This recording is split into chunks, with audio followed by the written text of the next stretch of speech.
What's good, ladies and gentlemen? So today's podcast, I'm going to talk about the money trail linking Ukraine, Hong Kong, the U.S., and possibly Israel. In a recent video, I spoke of Rachel Maddow, a CNBC news correspondent that has a show called The Rachel Maddow Show, in which she covers the day's important news events, often of a political discourse or flavor. So the Los Angeles Times named her as the best of television in 2008. She was named one of the top 10 political newcomers in 2008 by Politico.com, and her show actually won an Emmy Award, which is supposed to signify excellence and integrity in reporting since she's a news show. So I say supposed because in the Orwellian 1984 world of journalism in which we live, we grant, not we, but the powers that be, grant awards to shows to establish the credibility of a show's content or a person's character, instead of the show's content or a person's character coming first and being the reason that he or she wins an award. For example, the Nobel Prize Committee awarded U.S. President Barack Obama the Nobel Peace Prize for doing nothing, as when they awarded him, he had just become president and had done nothing, just to establish, as far as my opinion, to establish his credibility as a world leader in the eyes of the people around the world. Unfortunately, Obama continued and escalated wars in Afghanistan in 2009, escalated drone strikes in Pakistan, escalated theater operations in Somalia, conducted what many people consider to be illegal bombings in Yemen, and initiated military intervention and bombings in Libya, funded the White Helmets in Syria, an organization devoted to overthrowing Syrian President Bashar al-Assad, and provided drone surveillance and support to the French in Mali so the French could continue their colonial rule of enforcing the use of the French franc in Francophone Africa, in the nations that are still considered to be Francophone Africa, because I think a lot of people don't realize the French franc is still used as a major currency in some of these nations. So that's why the French were invading Mali.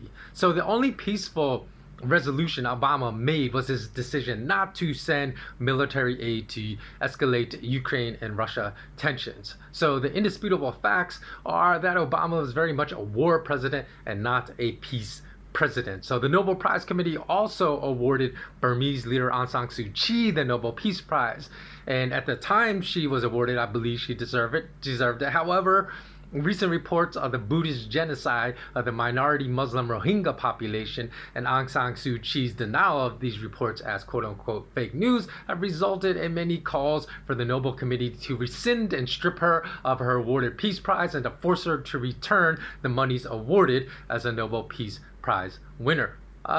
Just continuing my discourse about Burma and Aung San Suu Kyi, then the only really news I have about that conflict is that reported by the mainstream media. And I know that I already know, because I've made a couple of videos about this topic, that much of what is reported in mainstream news is pure propaganda. Although the evidence does seem to point towards this news being real news, not the fake news that Aung San Suu Kyi called it. But I have to say that I cannot offer an intelligent opinion of this matter without doing much further research, which I haven't done. So if the truth is, however, that a Buddhist genocide of Muslims is happening in Burma and Aung San Suu Kyi is presiding as a leader of Burma over this and basically making excuses for this, if that is true, then 100% she should be stripped of her Nobel Peace Prize and be asked to return the monetary reward associated with the reward. But the point of telling those stories is that you can have very popular beliefs and opinions of leaders like I had when Obama was initially elected, but you have to be able to concede to intellect, to then take the facts and then reformulate your opinions about people based upon facts and not upon certain cult of personalities or certain popular images that really are created by the media. However, returning to Rachel Maddow, the award-winning CNBC journalist for reporting excellence, she was recently sued, as I mentioned in a previous podcast, by One America News for saying on air that they are, quote, really, literally paid Russian propaganda, end quote, but offering zero evidence to substantiate her claim. In court, this is really interesting, and now it gets interesting. Maddow's lawyers argue that she was only speaking in hyperbole and that her claims were, quote, incapable of being proved true or false, end quote.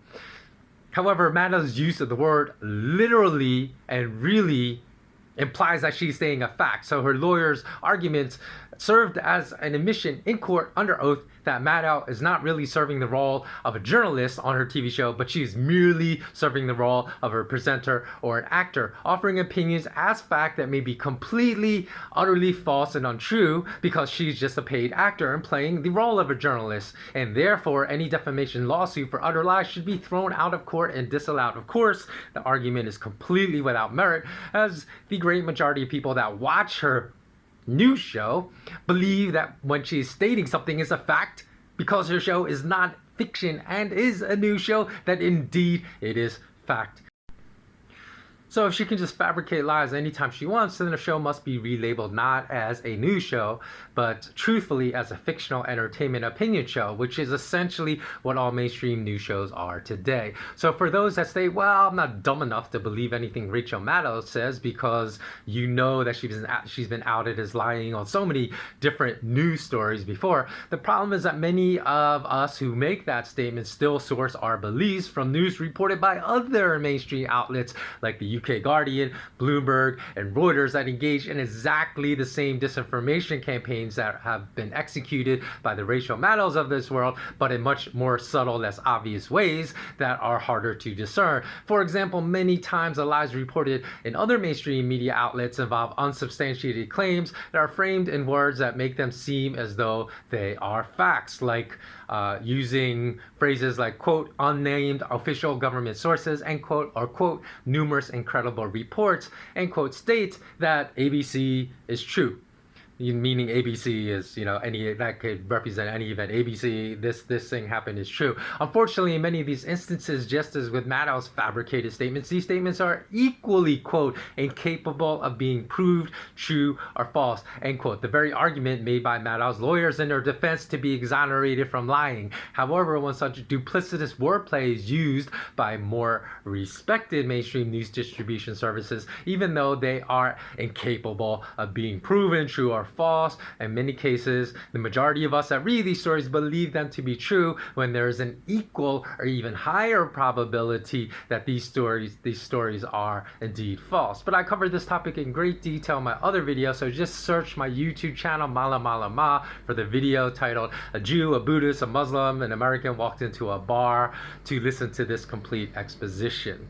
So in any event, let me connect the dots between, before I go on, I also want to make the point that independent news, a lot of us will then seek out independent news media sources like The Intercept or Gray Zone, and we should also take that same intellectual stance because, as I argued in my last video, iron sharpens iron. So just because we find one story or even many stories on these news sites that we find to be credible because they're well documented, they provide evidence of all the documentation they present, unlike mainstream media, we should also not be so naive as just to believe everything they report to be true as well, as I'm certain that they will make mistakes and report as true sometimes stories that are untrue as well, because there is no news source that is infallible in that regard. Everyone is susceptible to being duped, and as like I said to begin this video, I was duped by Barack Obama believing he would be a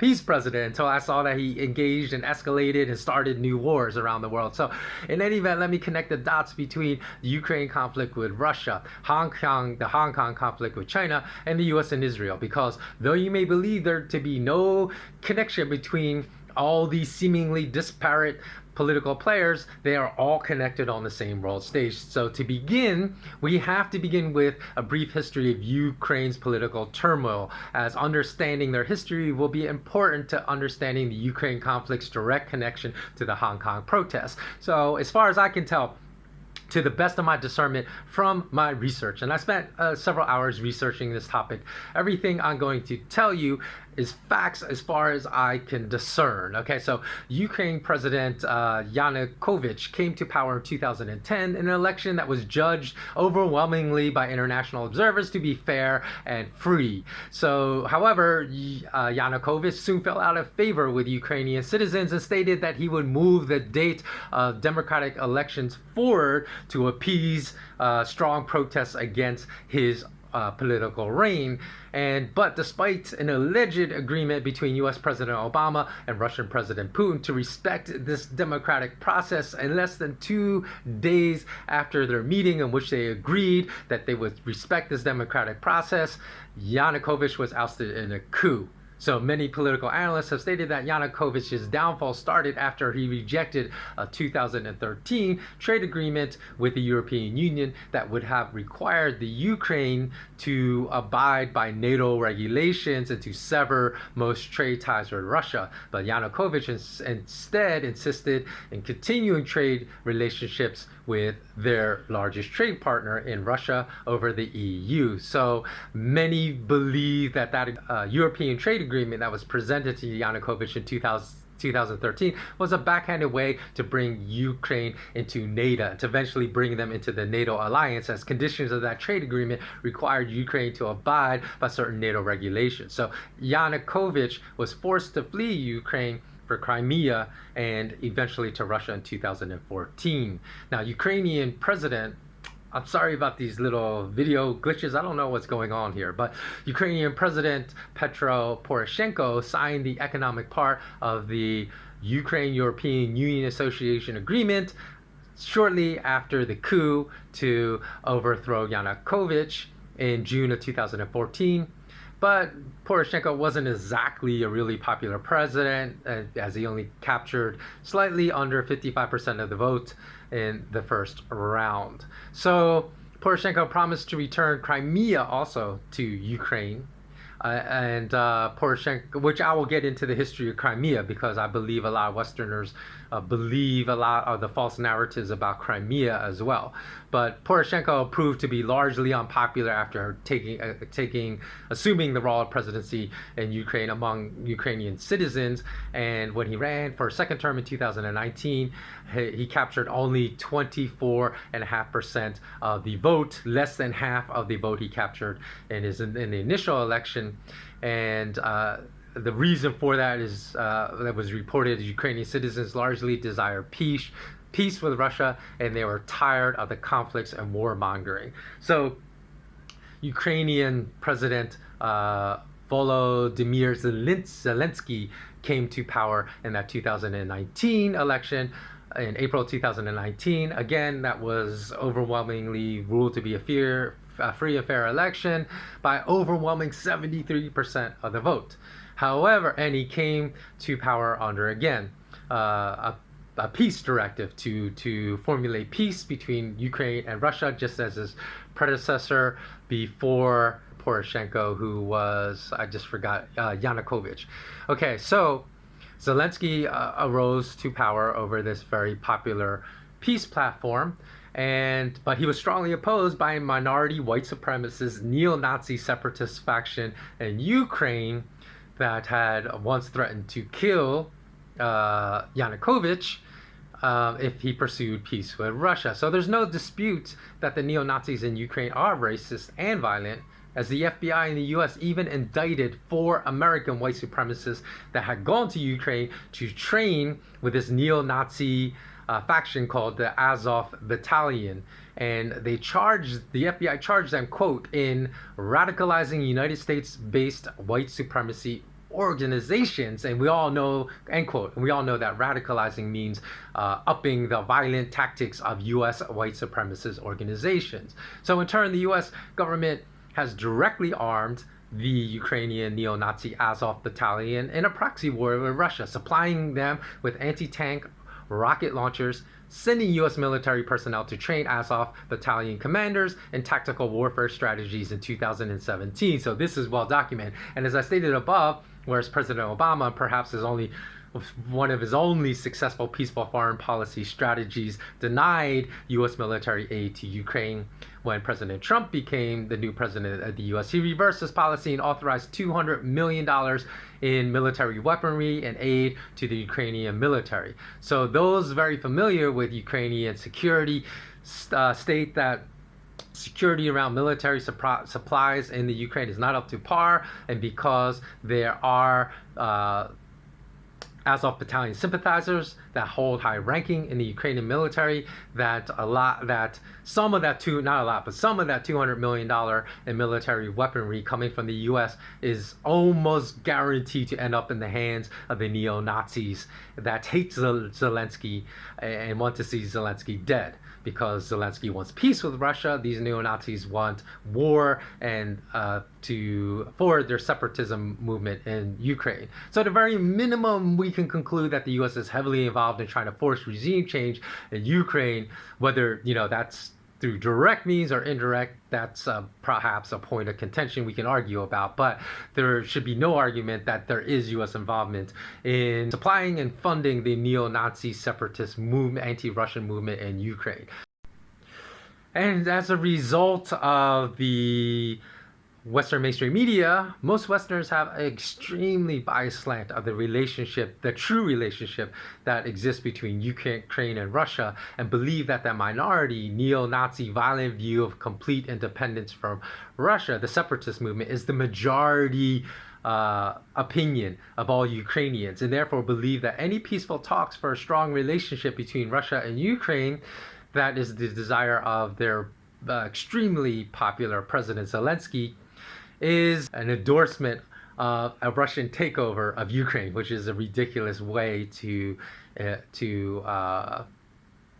ingest and spit back facts. So that narrative is completely false, as even today Russia remains the largest trade partner with Ukraine. So in addition, I think we have to go over a very brief history of the Crimean conflict with Russia, because most Westerners' views are completely wrong because of the extreme Western bias to report perspective of that basically elevates tensions between Crimea and Russia, between Ukraine and Russia, because the conflict between Crimea and Russia and Ukraine and Russia have very common goals as far as U.S. foreign policy is concerned. So in 1783, before 1783, Crimea was pretty much an autonomous region. 1783 it was annexed by the Russian Empire at the end of the Russo-Turkish War, which ended in 1774. And in 1954, it was transferred from the Russian Soviet Federative Socialist Republic to the Ukrainian SSR, I don't know, that must be Socialist something Republic, and remained that way after the collapse of the USSR in 1991, when Ukraine became an independent state. However, there was a treaty in 1997 that allowed Russia to continue basing a naval fleet in Crimea because of the strategic importance of that naval port in Crimea. And both the Ukrainian naval forces and Russia's Black Sea Fleet were domiciled at Sevastopol. I'm sure I'm mangling that name, but it was a city in Crimea, and the naval port in Crimea. So in 2014, a Ukrainian revolution ousted the president.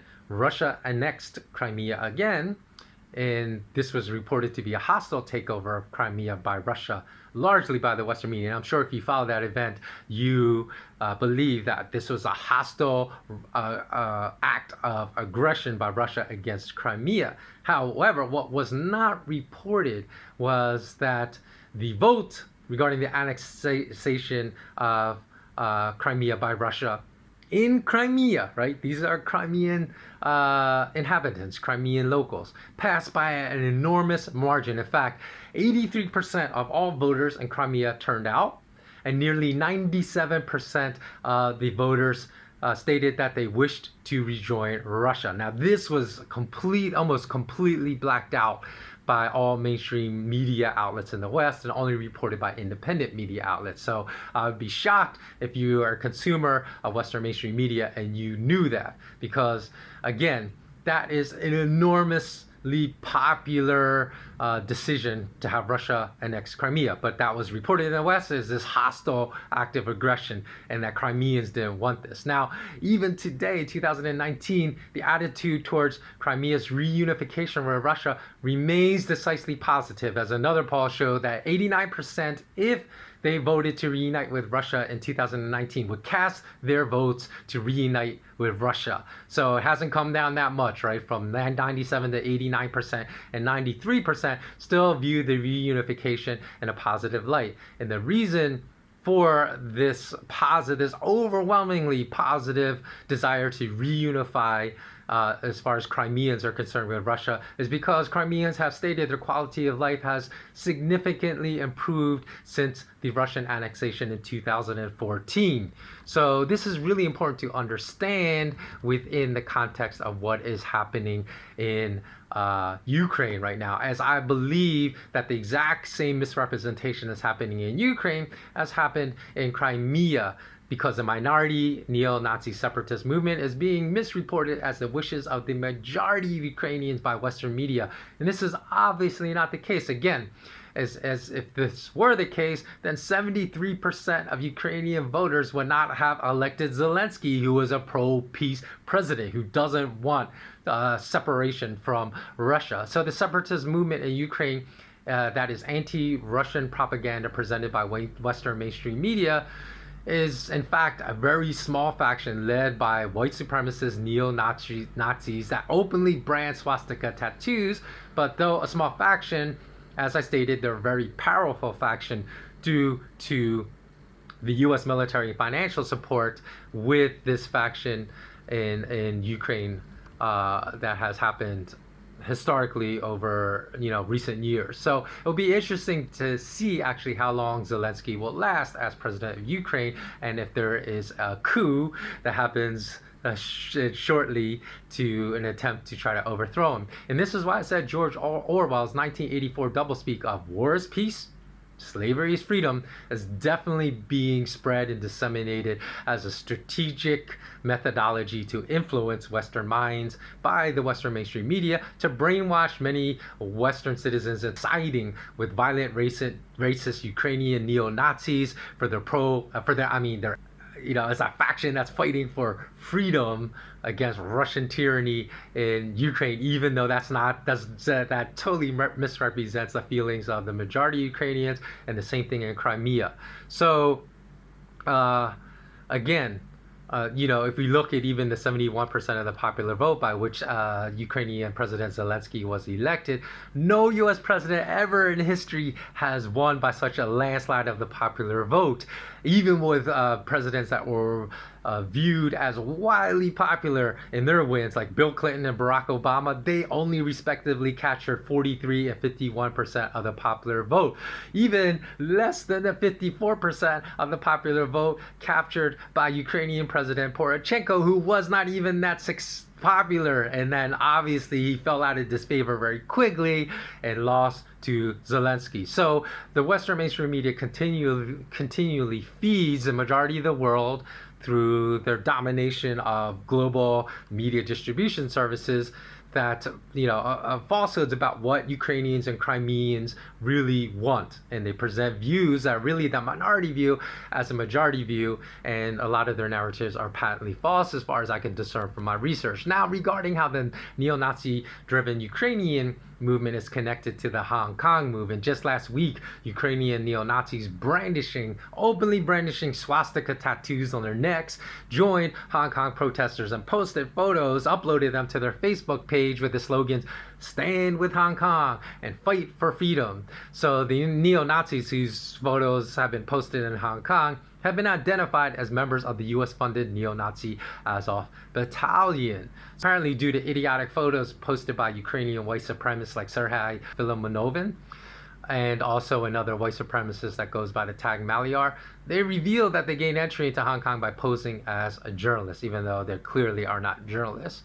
And they've been documented through photos at Hong Kong protester sites. So, though it cannot be proven that the U.S. was responsible behind sending them, since they come from a U.S.-funded organization in Ukraine, at a minimum, there is a link between U.S. regime change in Ukraine and the regime change that is happening, or the fight for regime change that's happening in Hong Kong now. Now, the Free Hong Kong Center's response to neo-Nazis from Ukraine joining the freedom movement, the freedom, I put in air quotes, movement in Hong Kong, was this. They stated, quote, The Ukrainian neo-Nazis, quote, assured us they are really against Nazism and another kind of alt-right ideology, end quote.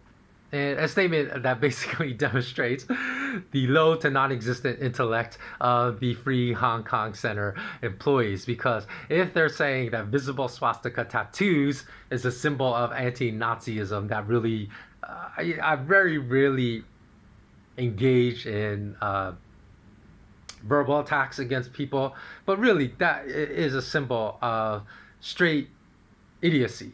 You know, that you're saying that people that are openly brandishing swastikas are anti-Nazis. And you might be mistaken to think that the Free Hong Kong Center is an organization that was founded in Hong Kong. Nope, it was an organization that was actually founded in Ukraine, run by Ukrainians. So again, that should raise a lot of eyebrows and raise a lot of questions. Why are the Ukrainians so interested in influencing events in Hong Kong? They're so far away from their homeland when there are literally dozens of freedom movements against authoritarian dictators that they could support much closer to their home in Ukraine versus the protest that's going on in Hong Kong. But if we connect the dots provided by the money trail, the common denominator that connects the Ukraine neo-Nazis to Hong Kong protesters is U.S. government funding. So we have to always follow the money trail to understand what the connections are between the two. And finally, the only part of this video that is highly speculative in connecting the dots among Israel, the U.S., Hong Kong, and Ukraine is Jeffrey Epstein. So let's go. Now, in recent days, Ari Ben Manash, he's a former Israeli spy, stated that Jeffrey Epstein was the result of, quote, a complex intelligence operation at the behest of Mossad. Now, given that Ghislaine Maxwell's father, Ghislaine Maxwell, of course, was romantically linked to Jeffrey Epstein and also widely alleged to be the co-conspirator with Jeffrey Epstein in running this reprehensible, morally repugnant child pedophilia ring. She was also alleged to have worked for Mossad because her father was very closely tied to Mossad. So though her father was known as a rich, I don't know if he was a billionaire, but I think he was close to being a billionaire if he wasn't a billionaire, a very rich publishing magnate, at his funeral, which was also very questionable, Ghislaine Maxwell's father, because he apparently fell off his yacht and just disappeared and drowned. So he was widely praised by Israeli intelligence officials at his funeral for his service to the country. So that's why it is widely alleged that Ghislaine Maxwell's father was also Mossad. And given that former U.S. Secretary of Labor Alexander Acosta, who got Epstein off of serious pedophilia charges that would have landed anybody else except an intelligent asset, like any person that was a regular U.S. citizen that had been caught with the overwhelming mountains of evidence against Jeffrey Epstein that were presented in court for running a pedophilia ring, that would have landed them life in jail with no chance of parole. Instead, Alexander Acosta, who served as his lawyer before being appointed by Trump as a U.S. Secretary of Labor, he got off Epstein almost scot-free.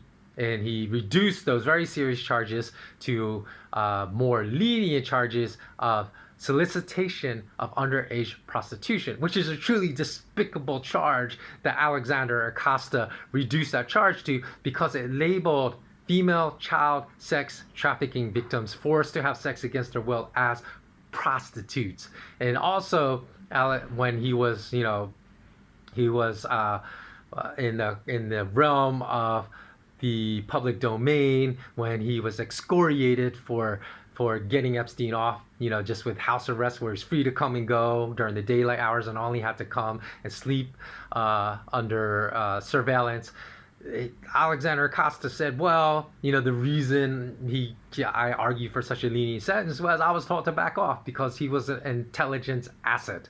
So it seems extremely possible, giving all this evidence, the ex-Israeli agent who said he was an asset of Mossad, his ties to Ghislaine Maxwell's father, who was also widely alleged to be a Mossad asset, and his and the claims made by his lawyer, his former lawyer Alexander Acosta. He said he was told to back off because Jeffrey Epstein was an important asset of intelligence agencies. So it all seems extremely likely that Epstein was indeed a Mossad agent. So if Epstein's job was to blackmail U.S. politicians, as claimed by the former Israeli spy, and to entrap U.S. politicians in the honeypot of underage sex with children, then there's no doubt that the Israeli government also forced the U.S. government to engage in foreign policy actions per the wishes of the Israeli government. So, as such, so far there does not seem to be any dots to connect Israel to Ukraine and Hong Kong. Though it's well known that Israel despises the leadership in Iran at the moment, and since Russia and Iran are allies, then Israel could weaken Russia by fomenting discord in Ukraine, just as the U.S. wishes to weaken China by fomenting discord in Hong Kong.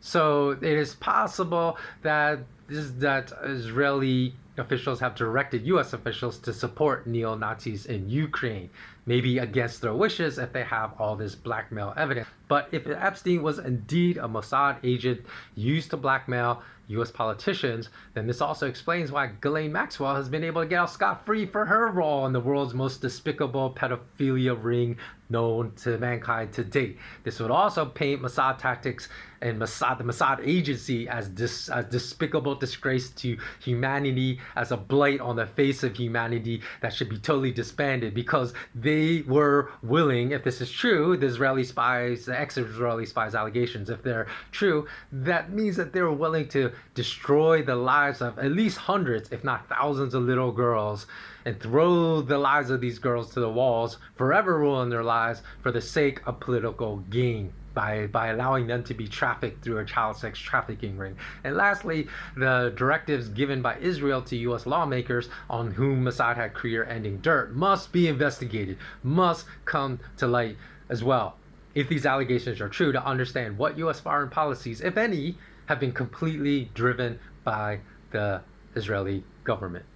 So leave a comment below. Let me know if this has changed your mind about blindly trusting everything you hear on the news, as I believe that all of us should be open to changing our opinions about certain political events based upon the revelations of facts and information that come to light. So as far as the whole situation with Crimea, Ukraine's history, the U.S. money and funding of military supplies to Ukrainian neo-Nazis that have been now funneled into Hong Kong, all that stuff, as far as I could discern to the best of my ability, are straight up facts. So then we just have to connect the dots and see how they all relate. Okay, as always, remain intensely curious, and until next time. And also, if you agree, please do like and comment below. Please do like this video, because without your likes, it's going to get shadow banned, definitely. And I think December 10th is when policy changes are coming to YouTube.